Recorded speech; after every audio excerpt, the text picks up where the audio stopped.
Booth স্তরে সাধারণ মানুষের ন্যূনতম সমস্যার দ্রুত সমাধানের লক্ষ্যে রাজ্যে মুখ্যমন্ত্রী মমতা বন্দ্যোপাধ্যায় আমাদের পাড়া আমাদের সমাধান কর্মসূচি করেছেন। এর মাধ্যমে রাজ্যের ৮০,০০০ বুথে সাধারণ মানুষের ছোটখাটো সমস্যা দ্রুত সমাধান করা হয়। সেজন্য রাজ্য সরকার বুথ পিছু ১০ লক্ষ টাকা বরাদ্দ করেছে। শুক্রবার আমাদের পাড়া আমাদের সমাধান নিয়ে একটি বৈঠক করা হয় আসানসোল মিউনিসিপাল কর্পোরেশনের মেয়র বিধান উপাধ্যায়ের সভাকক্ষে।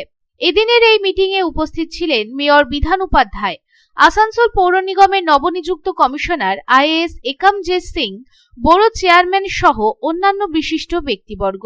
আজকের এই বৈঠকে মূলত আমাদের পাড়া আমাদের সমাধানে টেন্ডার সংক্রান্ত বিভিন্ন বিষয়ে আলোচনা করা হয় এবং টেন্ডারের কাজ যাতে দ্রুত সম্পন্ন হয় সেদিকে নজর রাখা হয়। জানা গেছে ১০৬টি ওয়ার্ডে প্রায় ৩৬০০টি টেন্ডারের কাজ আছে।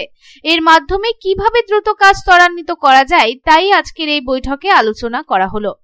এই প্রসঙ্গে মেয়র বিধান উপাধ্যায় জানান, টেন্ডার চলছে, যাতে দ্রুত কাজ সম্পন্ন করা যায় সেদিকেই লক্ষ্য রাখা হয়েছে।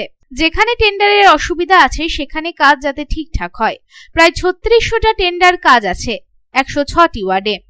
এরপর আমাদের সমাধান যে টেন্ডারগুলো চলছে, প্রসেস চলছে, ওয়ার্ডারও অনেক জায়গায় দেওয়া হচ্ছে যাতে খুব তাড়াতাড়ির মধ্যে কাজগুলোকে শেষ করতে পারি এবং যেখানে টেন্ডার হয়তো একটু অসুবিধা রয়েছে সেগুলো যাতে ঠিকঠাক হয় তার জন্য বড় চেয়ারম্যানদেরও ডাকা হয়েছিল। সমস্ত বড় চেয়ারম্যানরা ছিল, 10 জন বড় চেয়ারম্যান এবং এইরা সব ছিল, তাদেরকে এটাই বলা হয়েছে আমাদের পাড়া আমাদের সমাধান নিয়ে। কত কাজ হবে?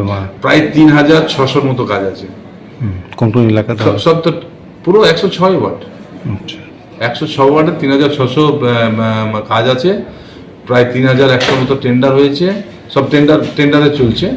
তো তার মধ্যে যেগুলো ওয়ার্ক অর্ডার হয়ে গেছে প্রায় ১০০ মতো ওয়ার্ক অর্ডার হয়ে গেছে। সেই কাজগুলো চালু হয়েছে, যে কাজগুলো চালু হয়নি সেগুলো চালু করার জন্য বলা হলো এবং যেগুলো টেন্ডার চলছে সেগুলো যা যা অসুবিধা আছে সেগুলো দেখে নিতে বলা হয়েছে। আসানসোল থেকে সন্তোষ মণ্ডলের রিপোর্ট, পাবলিক টাইমস। কিছু পরম্পরা আর শেখা মায়ের থেকে চলে আসে মেয়ের কাছে। ঠিক যেরকম হনুমান্তা চাক্কি ফ্রেশ আটা, ঠিক যেন মায়ের ভালোবাসা, যেমন শুদ্ধতা তেমন স্বাদ।